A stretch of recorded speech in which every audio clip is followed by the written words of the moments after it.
Hello everyone, welcome to Advanced Knowledge Systems and a warm welcome to AKS IAS Academy, which offers examination coaching for UPSC, CSE, State Public Service Commission, SSC Combined Graduate Level and CLAT examination. About me, I'm Sandeep Bhushan Tumala and I take up the analysis of the Hindu newspaper, that is daily newspaper analysis of today's, that is 23rd of April 2021, and throughout my session I would be emphasizing on the keywords and the key phrases wherein we will identify the factual, analytical and conceptual questions which will be useful for prelims perspective, and also while you imbibe the keywords and the key phrases in your answer writing, which will be useful for your mains examination and you would score higher marks in the mains examination. So this session at AKS IAS Academy Daily News Analysis will certainly help you to crack both prelims and mains of 2021. And before we get into the DNA of the newspaper, we would be focusing at the quote of the day, and the quote of the day says that every accomplishment starts with the decision to try. What is important is whether you accomplish or not. What is that which is very much required is trying. That you need to get into the mode of try and then accomplishment, and then you would attain success. And now we'll get into the DNA of the newspaper, and here the Supreme Court has said to the center about the national plan. That is, the Supreme Court is wanting the center to come up with the national plan so that this national plan would deal with the proper distribution of oxygen and essential drugs for the COVID-19 patients, because this statement or the Supreme Court has said it amidst the surge in cases and the kind of national emergency which is being created because of the second wave across India. And the bench headed by the Chief Justice of India, Sharath A. Bobde, has taken this case as a suo motu cognizance on the issue of distribution of essential supplies and services during the pandemic situation. So here the bench has taken the case, that is the national emergency, as a suo motu cognizance in regards to the essential supplies and services during the COVID-19 pandemic situation. And the Supreme Court has also said that prima facie that it was in the view of the distribution must be done in an even-handed manner. That means the entire distribution of the essential supplies and services or the distribution of the oxygen and essential drugs should be taken up in a even-handed manner.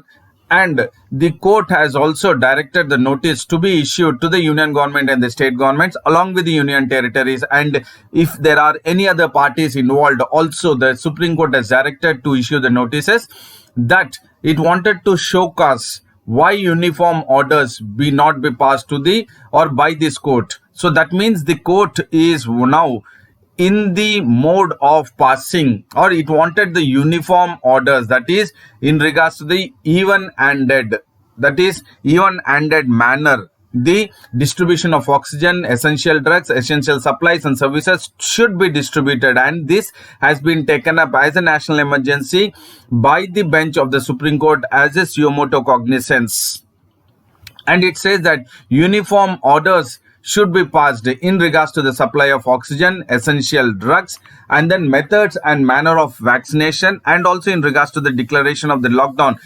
All this has to be in a uniform order. That is what the Supreme Court is now asking the center and also the states and other union territories. And the court also has said that the center should respond to the existing, or it should have it should set up a coordinating body. This is the point which the Supreme Court is wanting to the center to constitute or to set up a coordinating body, so that this coordinating body should consider allocation of the resources in a consultative manner. So here the court is wanting the center to set up the coordinating body, which the coordinating body should allocate the resources in a consultative manner. So these are the two keywords which you need to focus, because as a uniform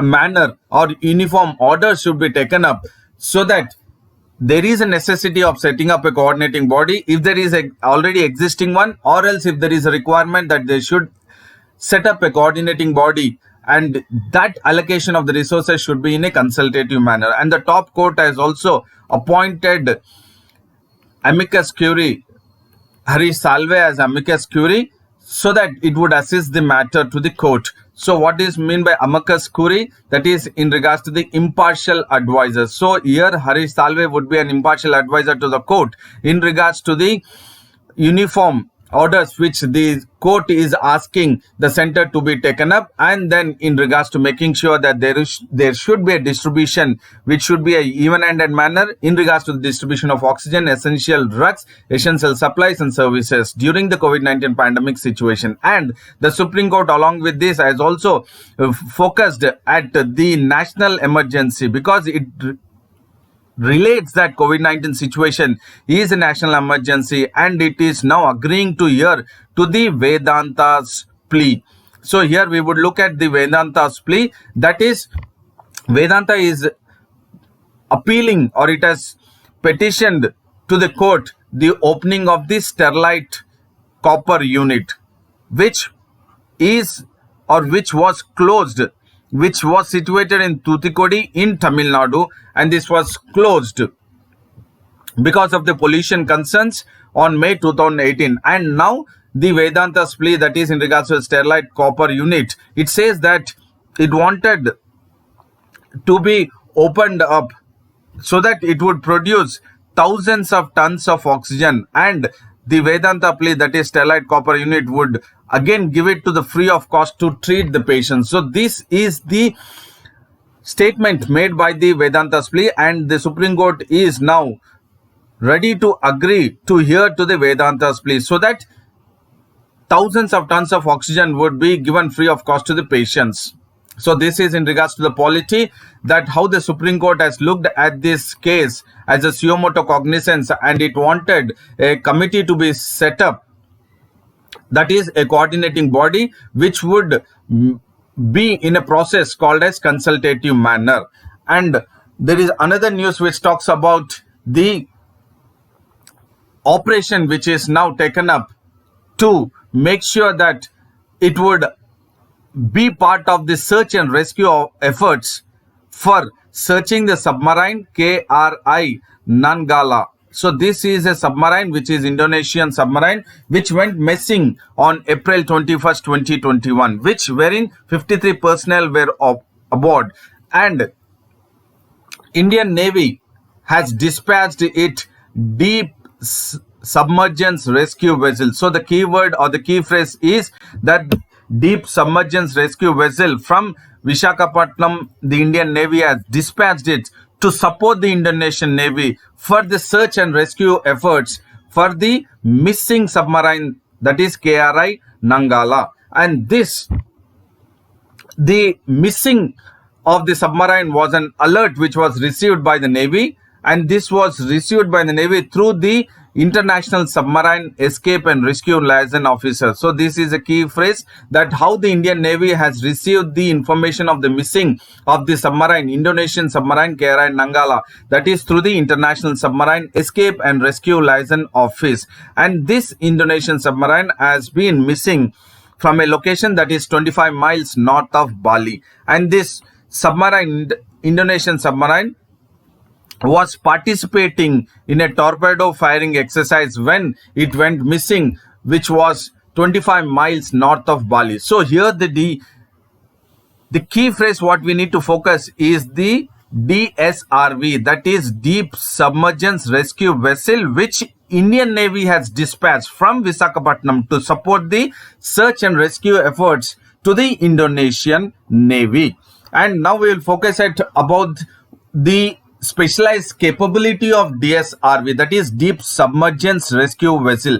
And India is amongst few countries in the world which has the capable of undertaking the search and rescue of a disabled submarine through a vessel called as DSRV. And India's DSRV system can locate the submarines which are up to 1000 meter depth, and this locating of the submarines up to 1000 meter depth would be by the state of the art scan sonar and remotely operated vehicles. So by the state of the art, what the DSRV has is this and remotely operated vehicle. By this, the India's Navy's DSRV system will locate a submarine which has also gone up to the depth of 1,000 meters. And after the submarine is successfully located by the scan sonar and remotely operated vehicle, then there is another submodel of DSRV which comes into play, and that submodel of DSRV is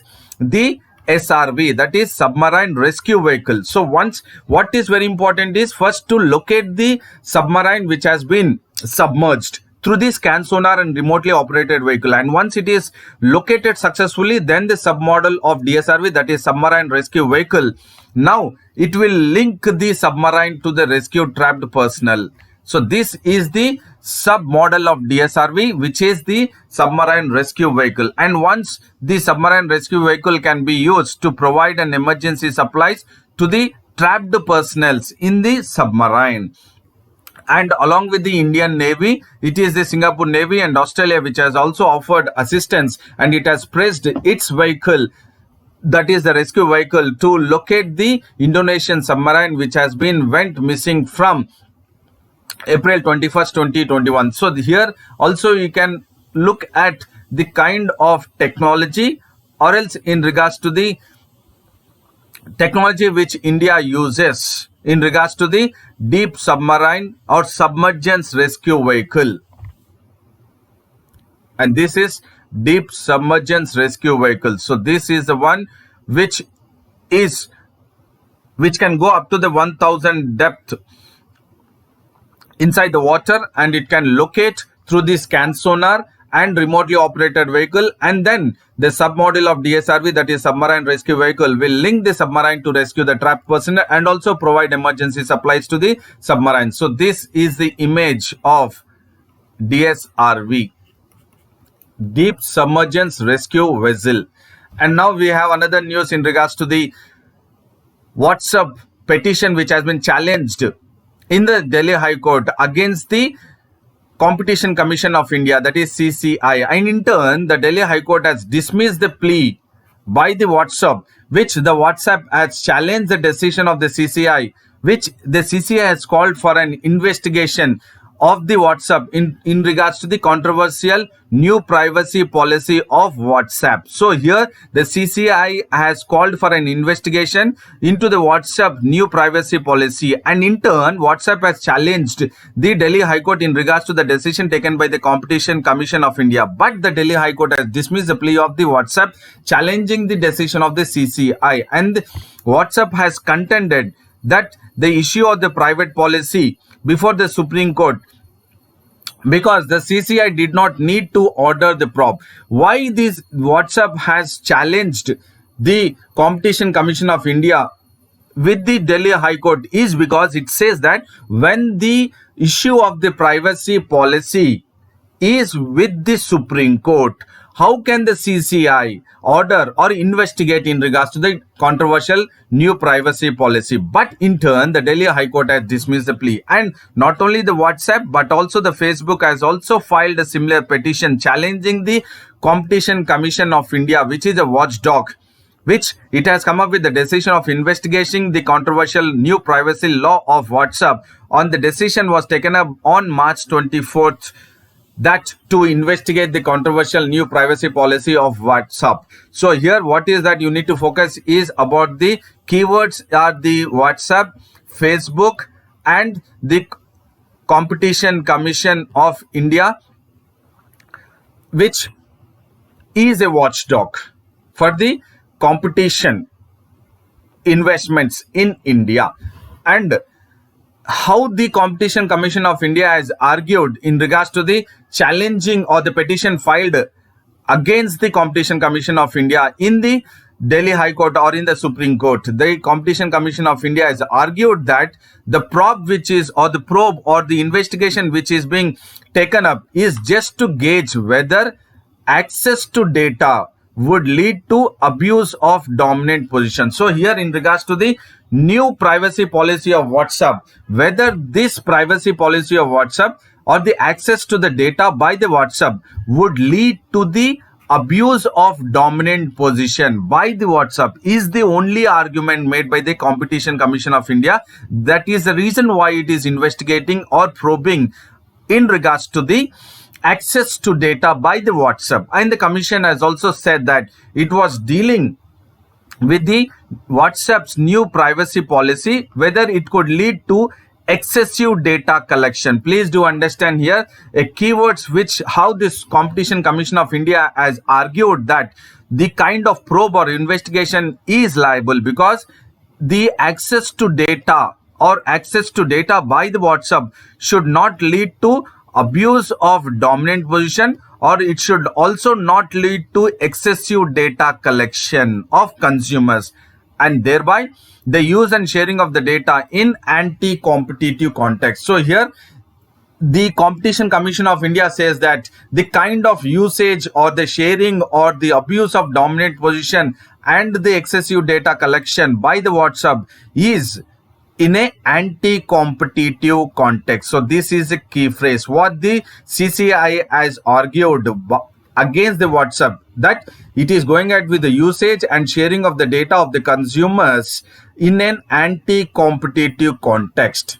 And if you look at the CCI, that is Competition Commission of India, is a body of the Government of India which is responsible for enforcing an act of 2002, that is Competition Act of 2002. So here the Competition Commission of India is a body which is responsible for enacting or enforcing the Competition Act 2002.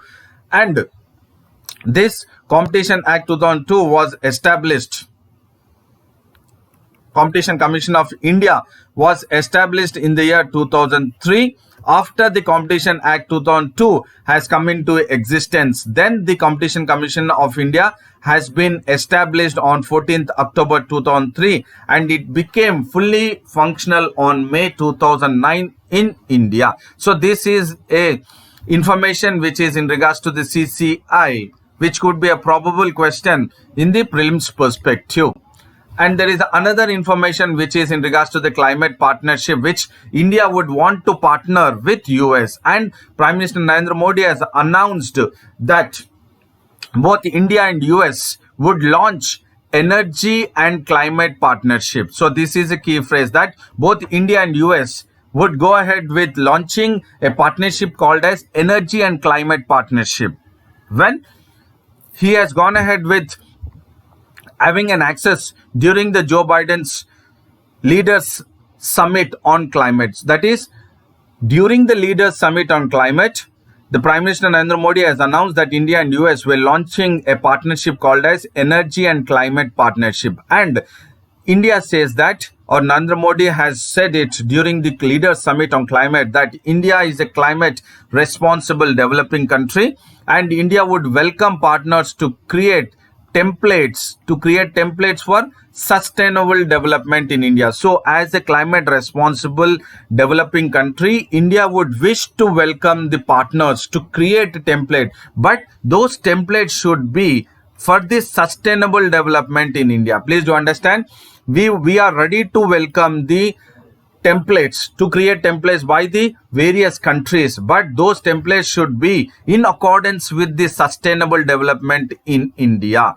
And he said that these templates should help other developing countries also who are need of affordable access to the green finance and clean technologies. So India is emphasizing on the finance or the green finance and clean technology by the developed countries to the developing countries, and it wants a template of sustainable development to be taken up by the partners, that is with the developing or developed countries. And it says, and India has said that India and US are launching a partnership called as Energy and Climate Partnership, and this partnership is very specifically called as India-US Climate and Clean Energy Agenda 2030 Partnership. So this is a key phrase which would be very useful for prelims as well as mains perspective, that what is a partnership in regards to the climate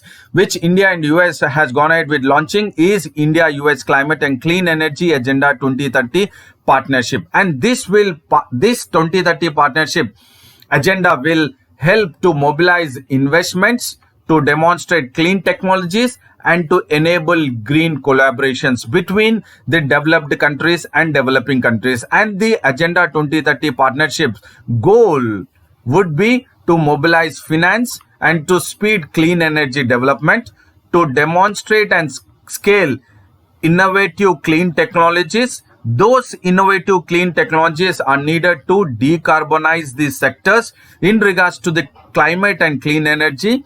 That is to decarbonize the industries, to decarbonize the transportation, power, and buildings. And also, the goal of the 2030 agenda for the climate and clean energy partnership is to build capacity to measure, manage, and to adopt to the risks which are related to climate, which impacts the entire investments, also in regards to the finance and speed clean energy deployment. So these are the goals of the Agenda 2030 partnership between India and US. And also the agenda will help to mobilize investments, demonstrate clean technology, and enable green collaborations. And the 2030 Agenda partnership of climate and clean energy between India and US will proceed with two main tracks, or along two main tracks. So we will identify what are the two main tracks, because this could be again part of the prelims, that which among the following are the two main tracks of the India-US climate and clean energy Agenda 2030 partnership. And the two main tracks are, the first one is the strategic clean energy partnership and climate action, and the second one is finance mobilization dialogue. So the first one, the main track is, the first track is the strategic clean energy partnership and the climate action, and the second one is finance mobilization dialogue. And this would be building up and it would subsume various other existing processes. So what is important is now the new dialogue, which is the finance mobilization dialogue, and the strategic clean energy partnership and the climate action are the two main tracks which wherein the Agenda 2030 partnership between India and USA will proceed. And there is another point which has been raised by our Prime Minister Narendra Modi, is that the reduction of the carbon emissions by 2 degrees Celsius. That is, it says that despite the development challenges in India, India has taken many bold steps for clean energy, energy efficiency, afforestation, and also biodiversity. And all these bold steps are taken up by or in accordance with the NDC, that is nationally defined contribution. So this is the key phrase which you need to put in, or you need to add in while you're writing the mains answer. That is reduction of the carbon emissions by 2 degrees Celsius by India by taking various bold steps, that is clean energy, energy efficiency, afforestation, biodiversity, but in accordance with the nationally determined or defined contribution, that is of 2 degrees Celsius. And these NDCs are the targets defined by each country across the world in regards to the developing countries, so that it will achieve the Paris Agreement or the Paris Deal objective of 2016, wherein it wants to make sure that all the countries will come forward and then reduce the carbon emissions by 2 degrees, or at least preferably 1.5 degrees Celsius. And India is targeting a 2030 GDP emissions, that is by reduction of 33% to 35% when comparing it with the 2005 carbon emission levels. India is targeting 33 to 35% of reduction comparing it with the 2005 carbon level emission. And India also seeks to have 40% of power generated from non-fossil fuels by the year 2030. So what is the agenda of the 2030? That is in regards to the sustainable development goal, and also in regards to the India-US Climate and Clean Energy Agenda 2030 partnership is the one which has been launched between India and US during the Leaders Summit on Climate, which Joe Biden administration or the President Joe Biden has taken up in regards to the cutting the carbon emissions, which the previous administration, that is Trump administration, has pulled out of the Paris climate deal.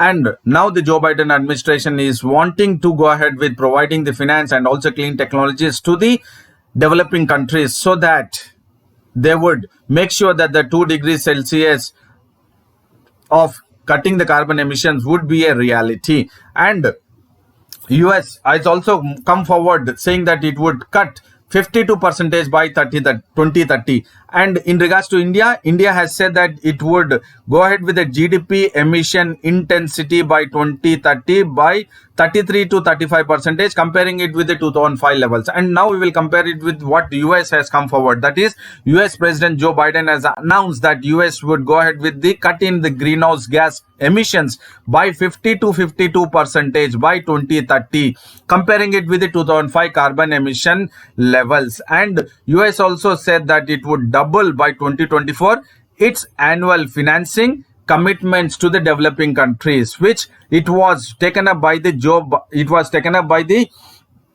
Obama administration, but Trump administration has pulled out of the US climate deal, and now the Joe Biden administration has come forward saying that it will follow or it will double the annual financing commitments to the developing countries. And Joe Biden administration has gone ahead with the financing announcements as part of the 100 billion a year commitment from the developing countries to the from the developed countries to the developing countries for a period of, or from the period of 2020 to 2025. So for almost right now, from 2021 to 4 years from now onwards, Joe Biden administration would take up the financing announcements up to 100 billion a year from developed countries to developing countries. And we have seen that Obama administration has promised $3 billion for the Green Climate Fund. So this is a keyword again with the Obama administration. So we have in this entire climate,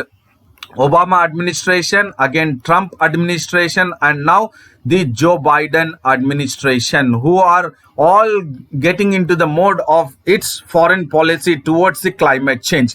And we have seen that the Obama administration has promised $3 billion for the Green Climate Fund, but only 1 billion has been paid during the Obama administration. And now Joe Biden has gone ahead with doubling the financing by 2024 as part of the 100 billion a year from developed countries to the developing countries. And the president, that is Joe Biden, has made new target announcements comparing it with the Trump administration at the Leaders Summit on Climate, which wherein 40 heads of various countries have been invited, and amongst them prominent are the Prime Minister of India Narendra Modi, and then President of China Xi Jinping, and the President of Russia Vladimir Putin. So the Leaders Summit on Climate would definitely bring in the commitment taken up by the Joe Biden administration in regards to the climate change and how it will impact the